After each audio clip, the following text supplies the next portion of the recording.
انتظار عیسیٰ و مہدی و مسیح ہو رہا ہے، یہ تصور جو ہے کہ اب کوئی آئے گا قیامت سے پہلے، تو یہ بالکل قرآن کے خلاف عقیدہ ہے، اور یہ عقیدہ ختم نبوت کے بھی خلاف ہے۔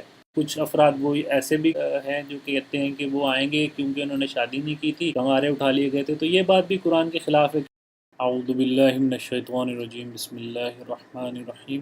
آج ہم وحی کے اوپر بات کریں گے۔ عربی لغت میں اس کے معنی ہے واضح کر دینا، ذہن نشین کر دینا، یا کسی کی طرف تیز اشارہ کر دینا۔ وحی اپنی ذات میں کوئی بڑی بات نہیں ہے، اس کو ہم مزید دیکھتے ہیں۔ اس سے پہلے میری ایک چھوٹی سی گزارش، ٹیم تیار کرنا چاہتا ہوں جو قرآن پر عمل کر سکیں، جیسے محمد رسول اللہ صلی اللہ علیہ وسلم اور آپ صلی اللہ علیہ وسلم کی جماعت نے کیا۔ اگر آپ اتفاق کرتے ہیں تو اس پیغام کو عام کرنے میں میری مدد کریں، جزاک اللہ۔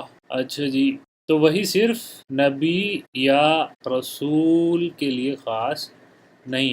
اس کے لیے ہم دیکھتے ہیں کیسے قرآن کے اندر 3 مثالیں آپ کے سامنے رکھ رہا ہوں۔ ایک یہ تصور کہ جی وہی صرف آدمی کی طرف آ سکتی ہے، تو وہ یہ دیکھ لیں کہ ایک خاتون موسیٰ علیہ السلام کی جو والدہ ہیں ان کی طرف اللہ تعالیٰ نے وحی کی دریا کے اندر ڈالنے کے حوالے سے، تو ان کی طرف وہی ہے، یعنی کہ ان کے دل میں یہ خیال اللہ تعالیٰ نے ڈالا، ان کو یہ چیز واضح کر دی، ان کو یہ بتا دیا۔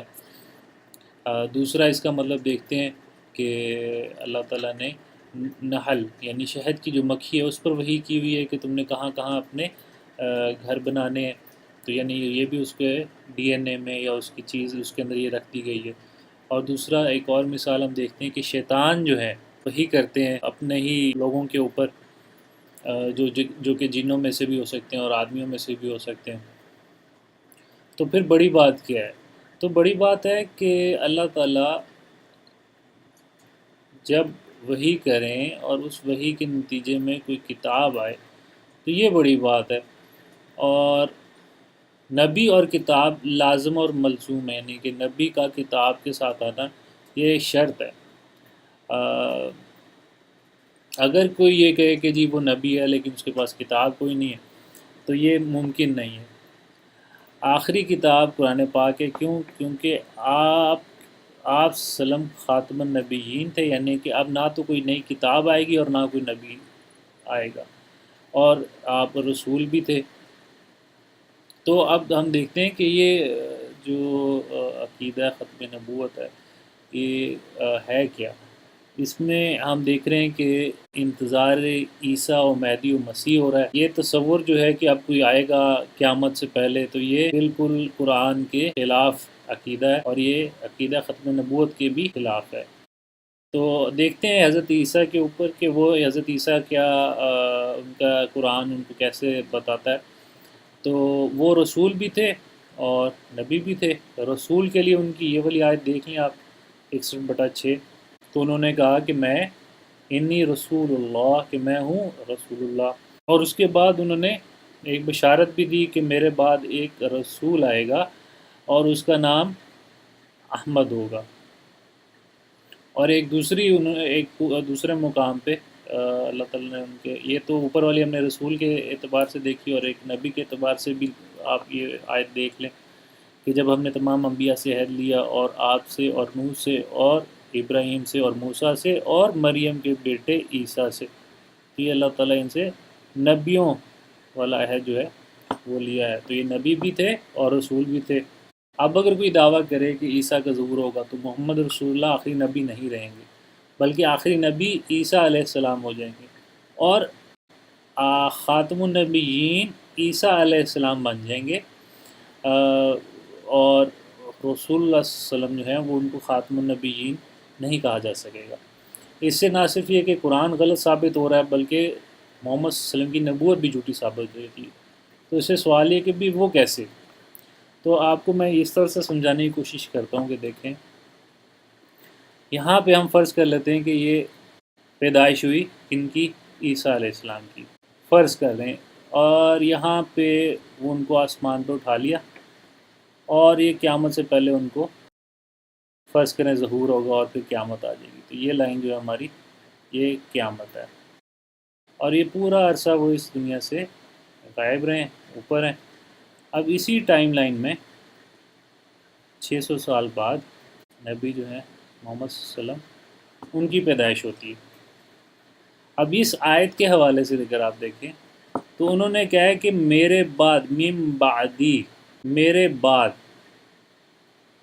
کون آئے گا؟ احمد۔ تو یہاں پہ اگر ہم مان لیتے ہیں کہ جی یہ وہ پوائنٹ تھا جہاں پہ آپ اٹھائے گئے، اور آپ کے اٹھانے کے واقعے کے بعد محمد صلی اللہ علیہ وسلم کی ذات آئی۔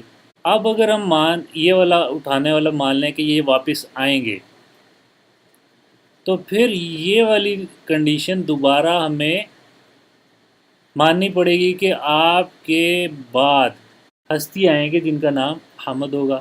ان دو واقعات کے لیے آپ کو دو شخصیات چاہیے ہوں گی،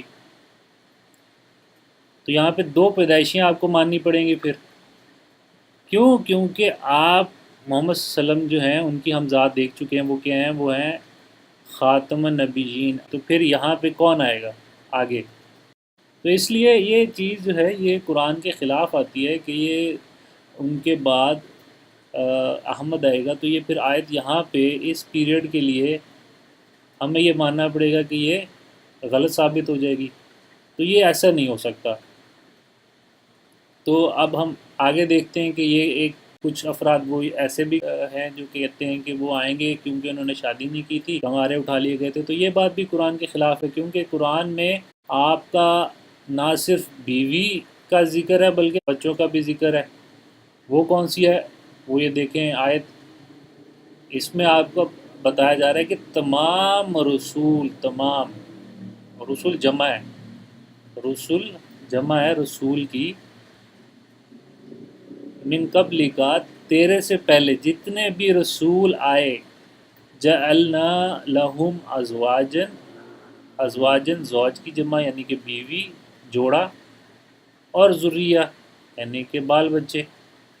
تو آپ محمد صلی اللہ علیہ وسلم سے پہلے جتنے بھی رسول گزرے ہیں وہ نہ صرف بیوی والے تھے بلکہ بچوں والے بھی تھے۔ تو یہاں پہ کچھ افراد کہتے ہیں کہ وہ آئیں گے نبی اور رسول بن کر نہیں بلکہ امتی بن کر، تو سوال یہ پیدا ہوتا ہے کہ وہ نبوت اور رسالت چھوڑ چکے ہیں یا آ کر چھوڑیں گے؟ یعنی کہ یہاں پہ کیا وہ یہاں پہ جب اٹھائے گئے تو کیا وہ بحیثیت نبی اٹھائے گئے، یا یہیں پہ انہوں نے نبوت چھوڑ دی اور امتی بن گئے، یا یہاں پہ جب وہ آئیں گے تب اس عرصے میں وہ نبی بھی ہیں اور رسول بھی ہیں؟ اگر وہ اس عرصے میں ہیں اور یہاں پہ آ کے چھوڑتے ہیں، اس پوائنٹ پہ آ کے یہاں پہ امتی بنتے ہیں، تو ان دونوں صورتوں میں مسائل پیدا ہوتے ہیں، وہ میں ابھی ہم دیکھتے ہیں کہ کیا مسائل پیدا ہوں گے۔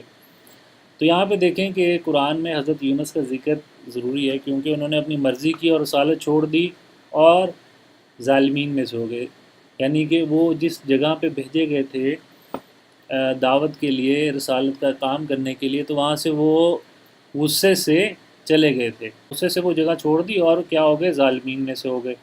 تو کوئی بھی اپنی مرضی سے رسالت نہیں چھوڑ سکتا۔ رسالت اور نبوت وہ ہوتا ہے جو آپ کو محنت سے نہیں ملتا بلکہ اللہ تعالیٰ کی طرف سے آپ کو ڈیوٹی لگتی ہے، اور کوئی ڈیوٹی کو اس کو چھوڑ نہیں سکتا۔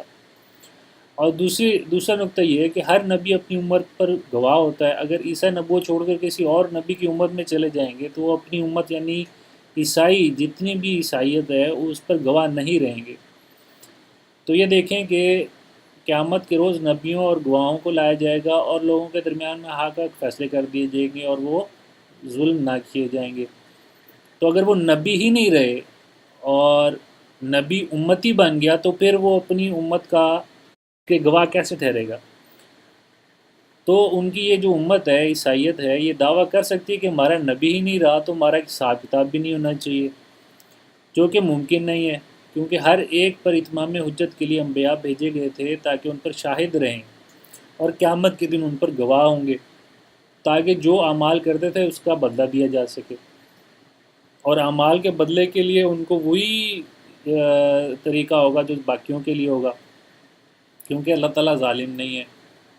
قرآن کے مطابق ایک نبی دوسرے نبی کا وزیر یا ساتھی ضرور ہو سکتا ہے مگر امتی ہرگز نہیں ہو سکتا۔ جیسے موسیٰ کے وزیر ہارون بنے تھے، اور یہ دیکھ لیں ان کے حوالہ، اور میرا وزیر میرے کنبے میں سے کر دے، یہ موسیٰ کی دعا ہے۔ خلاصہ کلام یہ ہے کہ انتظار ختم کریں اور کسی کی طرف مت دیکھیں کہ کوئی آسمان سے اترے گا، کوئی لیڈر ایسا آئے گا، کوئی دارہ ایسا ہے، یا کوئی اور ملک ہماری مدد کو آئے گا، بلکہ ہمیں اپنے اندر تبدیلی کا آغاز خود سے کرنا پڑے گا۔ اگر ہم بدلیں گے تبھی حالات بدلیں گے، اور اللہ تعالیٰ کسی قوم کی حالت نہیں بدلتا جب تک کہ وہ خود اپنی حالت نہ بدلنے کی طرف آئیں۔ اگر اللہ تعالیٰ کسی قوم کی سزا کا ارادہ کر لیتا ہے تو وہ بدلہ نہیں کرتا، تو اس سے پہلے کہ اللہ تعالیٰ ہمیں سزاوار ٹھہرا دیں اور ہم اپنے اعمال کے بدلے سزا کے مستحق ٹھہریں، تو اس سے پہلے ہی ہمیں سمجھ جانا چاہیے اور اپنے حالات بہتر کرنے کی طرف، قرآن کی طرف رجوع کرنے کی طرف ہمیں آنا چاہیے۔ تو انشاءاللہ پھر ملاقات ہوگی۔ السلام علیکم ورحمۃ اللہ۔